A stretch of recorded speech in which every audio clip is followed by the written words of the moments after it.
welcome back. This is going to be part 3 of Chemistry Chapter 4, condensed version, to move on to Chapter 5. So in the last section, we learned how to find the number of protons, neutrons, and electrons in an atom, and we talked about atomic number versus mass number. Today, we're going to kind of build upon that and show you a couple ways to write symbols and then how to interpret those symbols. So we're going to first focus on the first way. So a gold atom containing 79 protons, 79 electrons, and 118 neutrons can actually be written as follows. Here we have a top number and a bottom number followed by AU. Now the reason we use AU is because here our symbol is gold. If we look at the periodic table, gold symbol is AU. So where did we get this top number and this bottom number? So this bottom number is actually called the atomic number, and we call that bottom number a subscript. Now, atomic number is equal to the number of protons. So where they got this 79 is they saw that it had 79 protons, so that is where it came from. This top number is referred to as the mass number, and we call that the superscript. Again, the number on top. This mass number, this 197, came from adding protons plus neutrons together, and we learned this in the last section. So if we actually added 79 protons plus 118 neutrons, that is where they got the 197. So we can actually take information given to us and actually write the shorthand notation.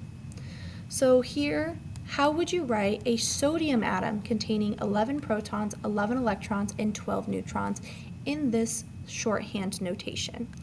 Well, the first thing you're going to have to do is, it says sodium, so you're going to have to look on your periodic table and find out what sodium states. Sodium, if you look at your periodic table, is abbreviated capital N, lowercase a. So we're going to write capital N, lowercase a. So then we have to find this top number and this bottom number. The easiest one to look at first is, again, the number on bottom, 79. It says that it is your number of protons. So if your problem says that you have 11 protons, that number is what's going to go on the bottom. Now I have to find the number on top. The number on top is said to be your mass number, and in order to find that, you have to take your protons plus your neutron. If your protons is 11 and your neutrons is 12, we are going to add this together. 11 plus 12 gets me 23. And so this is your shortened way to write a sodium atom that contains those number of subatomic particles. Now let's try to do it with a nitrogen atom. Again, you're going to have to look at your periodic table and find that nitrogen is the element symbol N. So we're going to write an N down here. Next, you got to try your subscript. Again, your subscript is your number of protons, or otherwise known as your atomic number. And that's going to be 7. And then up here is your superscript. Your superscript is your mass number. Remember, mass number is protons plus neutrons. 7 plus 7 would actually give me 14. So you would write your symbol as such. The other way is I can actually give you that symbol and you guys can reverse it. You can tell me protons, neutrons, and electrons. So a couple things to know is, again, this is your atomic number, which is your number of protons. So we can first get protons from that bottom number, which is 18. The other thing to note from the last lesson is protons equal electrons because the atom is neutral. So if you have 18 protons, you also have 18 electrons. So the question comes in, how do you find the number of neutrons? From our last lesson, we learned that neutrons can be found by taking your mass number and subtracting it from your atomic number. If your mass number, and that equals neutrons. If your mass number is 40 and your atomic number is 18, 40 minus 18 should give you 22 neutrons. And then if you wanted to reverse it, you could do 18 plus 22 gives me back to my 40. Again, here's another one. If you want to pause the video and try it yourself, that is perfect. And then we'll go over and you can check it. Hopefully you attempted this by yourself, but we're going to find out protons, neutrons, and electrons. Protons are easiest because you're going to look at this bottom number, which is your atomic number, same as your protons, which is 4. Again, if we remember protons equal electrons, electrons should also be 4. And then to find your number of neutrons, we're going to subtract your top number, your mass number, minus your bottom number, which is your atomic number.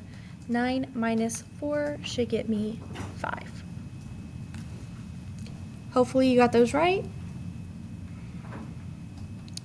The other way to learn this is writing element symbols. The second way is if I gave you those same pieces of information, you could also write it by putting the element name, putting a dash, and putting a number after it.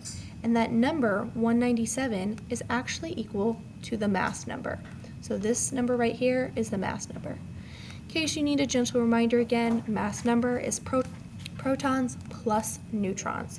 So they added up again the 79 protons and 118 neutrons to get that 197.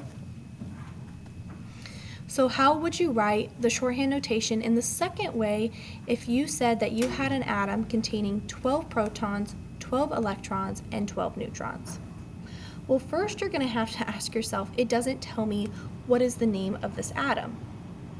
So we have to remember the atomic number, which again is your protons, identifies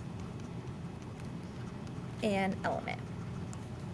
So if my protons are 12, you're going to have to look at a periodic table and see what number is also 12. And so I'm gonna go back in my PowerPoint, so excuse me as I flip slides. If I go back to this periodic table here, you would have to find what number is 12. If you look, 12 is Mg or magnesium. So magnesium is the name we are looking for. So again, 12, magnesium. Then I'm going to put a dash. Remember, the number that comes next is your mass number. And if we look at the previous slide, mass number is the same as protons plus neutrons. So 12 protons plus 12 neutrons, your mass number is 24. So this would be your final answer. Again, I want you to try this one on your own, unpause the video, and see if you get the same answer as me. Hopefully you guys should have tried it. Again, the first thing you're going to look for is 19 protons and see what element is 19. If you look on the periodic table, you're going to see the element that is 19 is called potassium with the letter K, and then you're going to put a dash. The number that comes after is your mass number.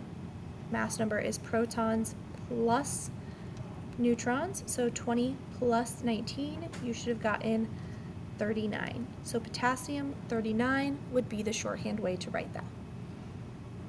Just like last time, we can reverse that. If I give you the name, you should be able to tell me how many protons, neutrons, and electrons are given for a symbol. So if I have something written as cesium-133, the first thing that you're going to do is you're going to go to the periodic table and find cesium and find out what is its atomic number. So we're going to go back to our periodic table and see cesium. Cesium is right down here, and we're going to find out its number is 55. Again, this is its atomic number, which is going to be the same as the number of protons. So if cesium is 55, my number of protons is 55. Again, protons and electrons equal always, always, always for a neutral atom. So 55.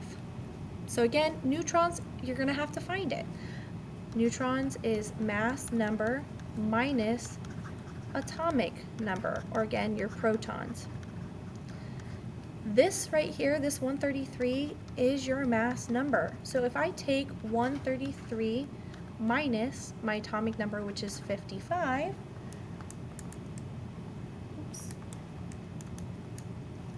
you get a difference of 78. Again, if you add up these, you can get 133 back. Now I want you to try this problem. Again, pause the video and see if you get the right answer, and then check it. Hopefully you paused it and tried it. Here we're gonna work through oxygen. Again, first thing is to find oxygen on a periodic table. If you looked, you should have seen that oxygen symbol was O, and the number for oxygen was 8. And that means that the number of protons also has to be 8. Since protons and electrons equal each other, this is also going to be 8.